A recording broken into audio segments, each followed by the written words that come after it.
All right, welcome back, my conspirators, to my channel, Conspiracy and Crime, narrated by your guy, Tim Solberg. Got a lot to unpack today before we get into the story, so bear with me. First and foremost, I want to thank everybody that shared my last two videos. Gets me to a wider audience as we're growing the channel, and I'm having a lot of fun making the videos.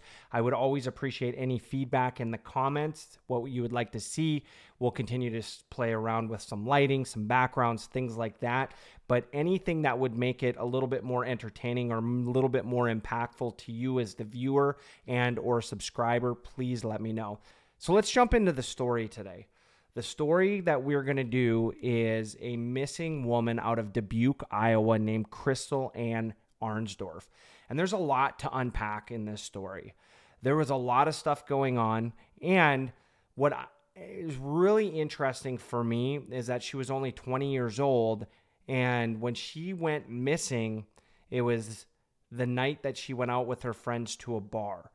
And if anybody knows anything about legal age in Iowa, you have to be 21 years old to be in the bar. So this could have all been prevented if she was ID'd and properly removed from the bar at the beginning of the night, but that didn't happen. Now, I'm not blaming anyone here, but that is just one weird fact when I was reading this story, was how this could have been prevented just from that, okay? But let's talk about that night. Crystal decided to go to the bar with some of her friends. And nothing crazy happened that night. It seemed like they were having a lot of fun. Crystal had driven her own car to the bar and at some point had spoken with the bartender to possibly take a cab home, or share a cab, I should say, with that bartender. That leads me to believe, and this is my opinion only, was that Crystal had some drinks and had made the decision to not drink and drive. Okay? That's going to be a fact we're going to come back to in a little bit. At some point during the night, Crystal's friends had left, either went to other bars or had went home, but it left Crystal there by herself, and that was kind of the last time that Crystal would be seen. Now, at some point during the night, Crystal would have had to have made it to her car because her car keys, her wallet, and some other items were sitting in her car, and her car was still parked in the parking lot. And that's where it gets a little bit convoluted, because although Crystal's belongings were still in the parking lot and nobody saw anything happen inside the bar, Crystal just disappeared, just out of thin air. Nobody ever saw from her. Nobody ever heard from her. And no evidence have ever pointed to any of her other personal belongings, like her clothes or anything that was on her person, that would be found to this day, 20 plus years. Okay. Stephen and David Peacock, they were two former Dubuque residents. They had been questioned several times in the disappearance of Crystal.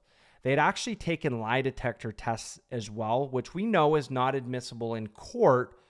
And some say that they failed it, but there's not really concrete evidence out there that says that they either passed or failed.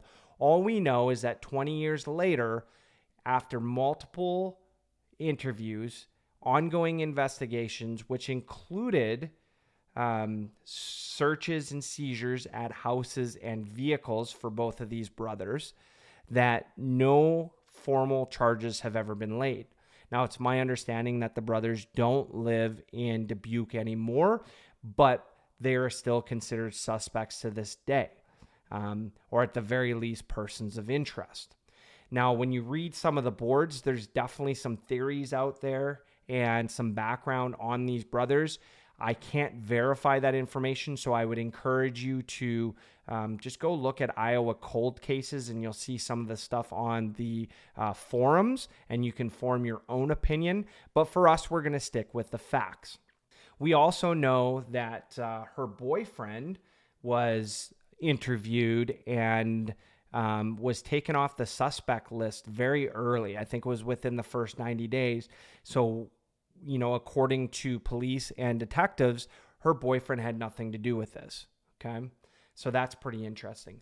Another interesting fact to this is, going back to what I was talking about early on in the case, was that Crystal was in a bar and she wasn't 21 years old and she was being served. And that leads me to believe, did she know the bartender? Because they were going to share a cab together. And the interesting fact is that that bartender, right, was Robert F. Moots. He was actually charged with serving a minor in this case. So to me, that might have been the right charge, but there's not a lot of details in what the questioning was with that bartender or if they ever suspected that the bartender had anything to do with it. Again, I'm not saying that they did, but it does lead me to believe that they knew each other a little bit better than maybe just being a bartender to a patron that night. And, or that maybe some of her friends were friends with that bartender. And then for whatever reason, that bartender decided to go home on their own, taking a cab by themselves rather than taking a cab with Crystal. Now, my assumptions, again, opinion and assumptions, is that this was verifiable by the police and detectives that Robert did actually take a cab home and was dropped off at his house, right? Because whatever reason, he was never introduced as a suspect. He was interviewed, but that's where it kind of stopped. And typically that means there's got to be something that made it where the police and the detectives didn't think he had anything to do with it. Now, officials have also stated that even though it's a missing person, that this is classified endangered and or the person is in danger. So that leads us to believe that the investigators don't think that Crystal ran off on her own. They think that something happened and something devious or nefarious had happened to Crystal. Now, keep in mind, it's not uncommon in a case like this where detectives and or police don't share all of the information because they want to keep that pretty close, because if they come across a suspect that might know information that only Crystal would know, the suspect and the police, then it's a lot easier to go after that suspect. So that being said, there's definitely information here that we may not know or we may never know, but it still leads to a lot of questions, right?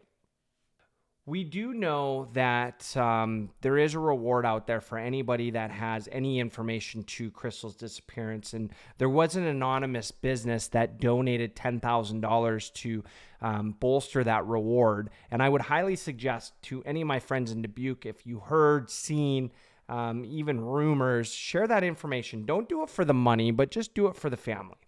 We do these videos because we want to bring awareness to some of these cases. Now, we can't possibly do 600,000 cases a year, but the ones that we do, we might be able to make an impact. And I want you to definitely, if you've seen or heard or even any rumors, share those. Go to the forums. If it's a little bit more substantial, make the call to the police and or the detectives, because I think that would go a long ways, right?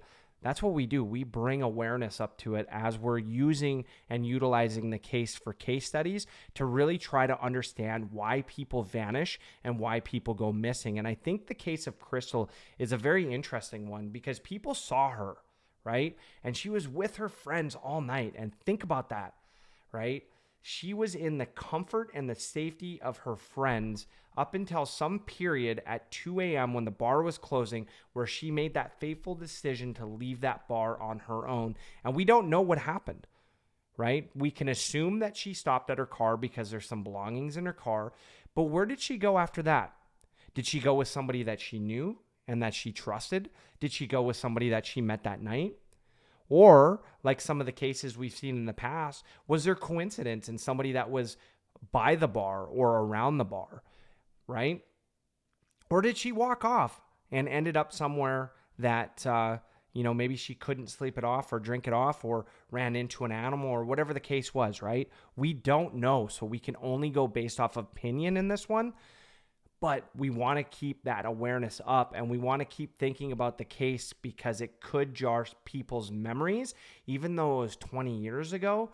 And it could be that leading link in the case that could break the cold case wide open. And we hear that happening quite a bit and we want to continue to do that. So I ask you, if you're watching this video and you're sharing my video out, use the hashtag Crystal so that way we can bring some awareness to this and maybe we can do some good. I'm going to leave you with this, conspirators. If you've been here this long and watched this entire video and you like my content, please subscribe down below. We are trying to build a community. It's not easy. And if you really enjoy my content and you want to make an impact, please, please, please share my video out, right? I think that goes a long ways. Not anything that you're obligated to do. Just having your time here, I think, is a lot, and I do appreciate it. But any share is appreciated as well. So I hope everybody has a wonderful week. If you have any feedback on this video or you would like to see improvements in the future, I do take those seriously. Leave a comment down below and smile this week. Talk to y'all later.